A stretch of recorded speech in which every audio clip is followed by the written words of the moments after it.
Romi Davidor. Thank you Hello. so much for joining me. For those of you who don't know Romi, she is the senior marketing manager at Fiverr, and I've had the pleasure of working with Romi and her team at the agency. And I will let Romi introduce herself. So, hey, Billy, first of all, it's really a pleasure to be here, waiting to kick off the energy that we used to have in different kind of discussion rooms. At Fiverr Pro, I'm actually responsible to lead all our go-to-market campaigns. It's a very unique and challenging role that is only kind of applicable and relevant to large companies, that you need one integrated campaign manager to oversee everything that is going on, to be accountable for the KPIs, the content, the strategy, the funnel, building it. So this is what I do at Fiverr Pro. And you do it very well. I agree with you. It's such a huge role, but it's so important. And we definitely see the difference between the companies that do have this role, few of them, and those that they don't have this function in place. But today I am super excited about this topic. I feel like you're indulging me. It's almost sort of like, thank you for agreeing to speak to me about sales marketing alignment. Da, da, da. We all aim for it. We all discuss it. We all know it's but we're all trying to solve this alignment issue. And I believe that it really is unsolvable because of the nature of the beast. And it's like some kind of holy grail that we're all trying to get to. It's like, yes, let's solve the sales marketing alignment and we'll all reach our KPIs and, the revenues will come flooding in along with the profits. And that's all we need to do. We need to solve it. And I'm actually saying, do we need to solve it? Really? I actually think that some tension between sales and marketing is actually healthy.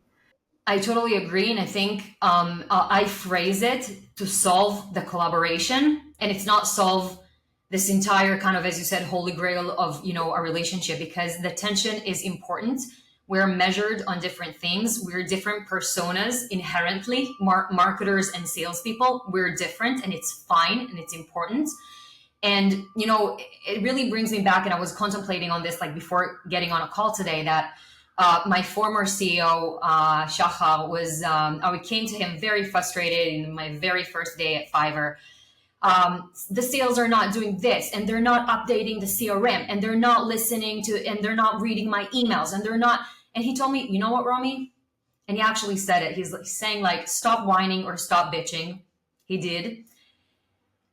Take a different angle at this entire, take a zoom out. It's not going to be helpful if you keep on feeling so disappointed that the sales are not reading all your emails and Slacks and whatever. They're not. Take a step back, get into the rhythm and to understand how they operate. Take the time to understand what's the process is, how do they get on a call, listen to the calls, listen to what they're saying, act as them.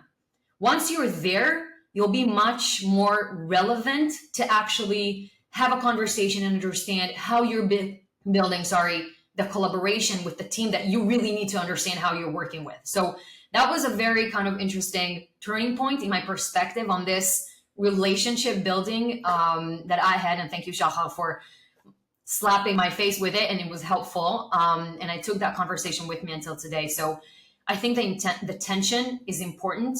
It will be very unrealistic to think that, we're going to sit together in one room and everybody will understand everyone, because we will always be perceived, as marketers from the sales perspective as the ones that only care about the banner, the narrative, the story, that, the fonts, and they're actually taking care of the business. Really? And we don't. No, I think that no. No? I think that in recent years that they've also we've moved. Yes, we are in the decoration committee, that's for sure. Yeah. But they're sort of like, you're supposed to be bringing me the leads. And why aren't you bringing me the leads? And when we do bring the leads aren't good enough. They're not MQLs, certainly not SQLs. And I think that, that's the real issue. In my opinion, the sales team often expect, marketing to deliver on a plate. Here, please take this prospect, and all you need to do is to get them to sign. That, I think, is the key tension point. Yeah, 100%. We've done a lot of things to actually bridge that gap. And there was a huge gap to bridge between our team once we took over all of the go-to-market campaigns that Fiverr Pro is delivering, the external acquisition, of net new customers to Fiverr with, a sales team that kind of grew bigger, with SDRs, AEs, and of course, head of sales. And it was a process.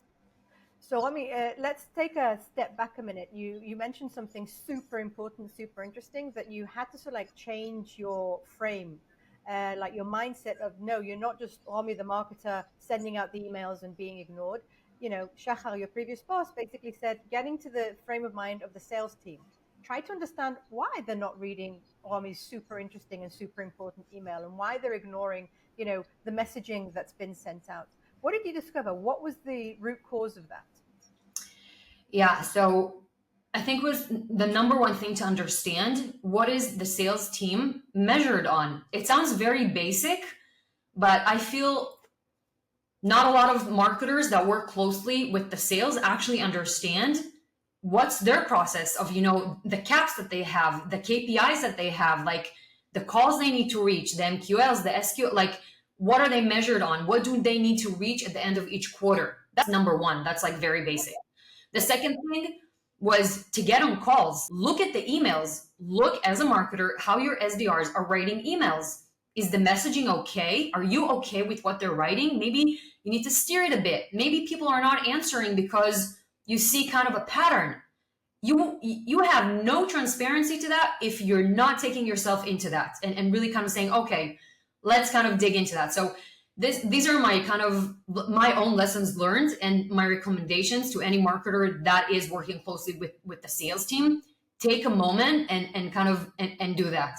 A couple of years ago, I was working with a client where we were working very closely with the product marketing for the messaging and what the USPs of the product and service, and they were very clear, like 100% clear. We created a campaign around them, bring it to the sales, and they're like, "What is this?"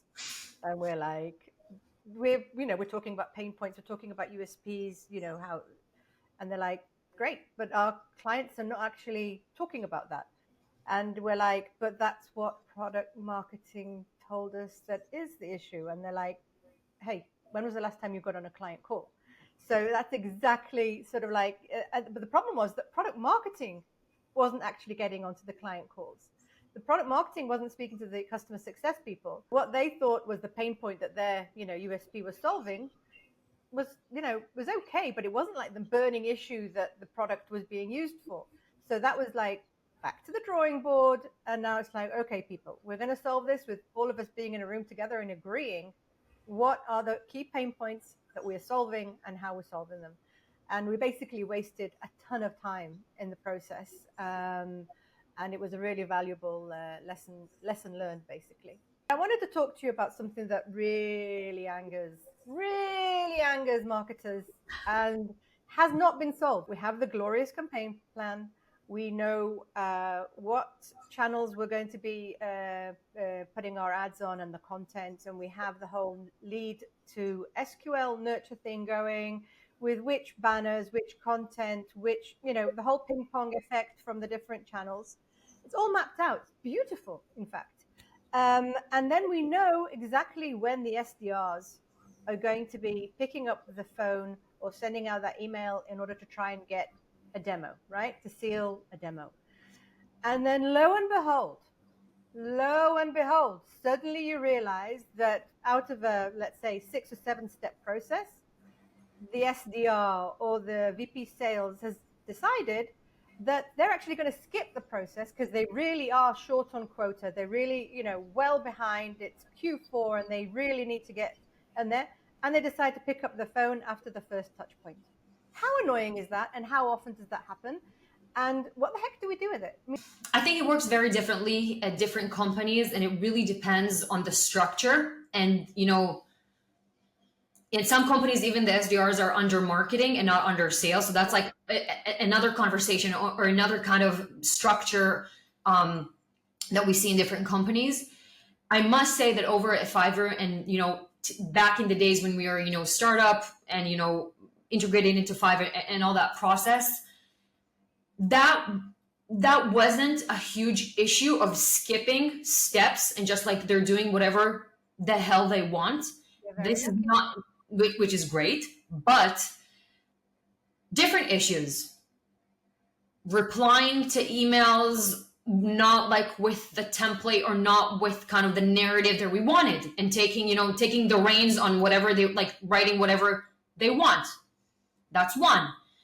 Not really being in sync with head of sales on exactly what you said, on how much do they need to reach to like their quota, and making sure that we're delivering enough leads into the pipeline, into the funnel, and making sure that it feeds the monster. We always say sales is a monster that you need to feed constantly, but it's not just like feeding for the sake of feeding. It's syncing and understanding, okay, so we have this campaign that we're just going to launch, and this is kind of the process that it's going to take. We have X amount of awareness time, consideration. Lead gen is going to take only, let's say it's an example, 2 months. Do they have enough leads parallel to that? If they don't, and there isn't a sync with head of sales and with the sales operations and so forth, we're getting into an issue, because we're responsible to feed that monster. So we don't experience like what you said, people just like picking up the phones, doing whatever they want.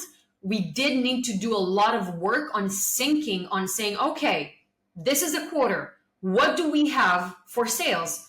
We have a campaign that is just launching, and it will take time. We can't hurry, the process. So we have that.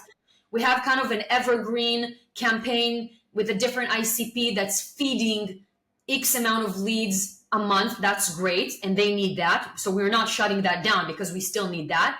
Doing that kind of puzzling is, again, coming back to having a relationship with head of sales, sales operations, making sure that we are feeding whatever they need to reach without damaging our process at the marketing kind of perspective of how things need to roll, if it makes sense. So totally makes sense. It sounds totally idealistic. I mean, like, if you've managed to get it going, that's like amazing. But I mean, I think most companies do struggle with the other side of, yeah, of course, marketing is supposed to feed most of the beast, but it's like, if a lot of companies, they break the process when they are so desperate to get in front of a prospect, and the damage that is done going forward, because you can't then nurture that lead into something 100% relevant, is incredible. Romi, I think we've dug into some important stuff here. We did.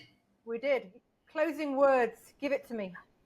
Closing words. Okay, so as a practical person, whoever is in my position, and many kind of marketing, sales, different positions, I feel to actually glue these teams together and make it more efficient, I would, one, make sure, and I'm coming back to the point of creating kickoffs, making sure that you have meetings, actual face-to-face, not just like Slack meetings with the sales team, hearing them out, hearing you, creating that conversation. So that's really important. So that's one.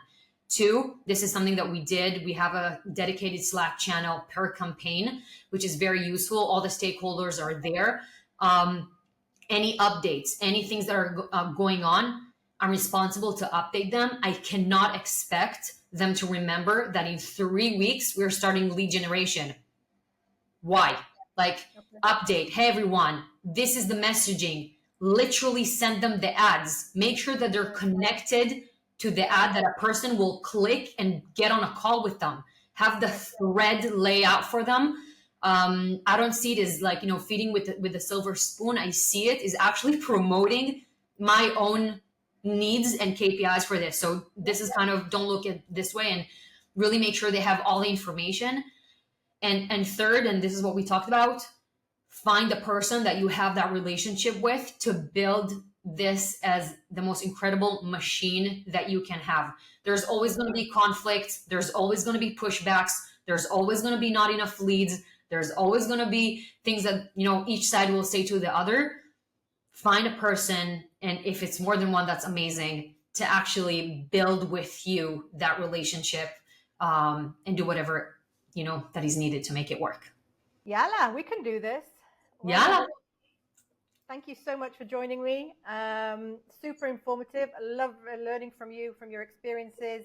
And we all want world peace. We do. We do. To an extent. Maybe this will help bridge that gap. Hopefully. And, it was a pleasure as always. And, if anyone has questions after this, and reach out, let's continue the conversation, and, with pleasure.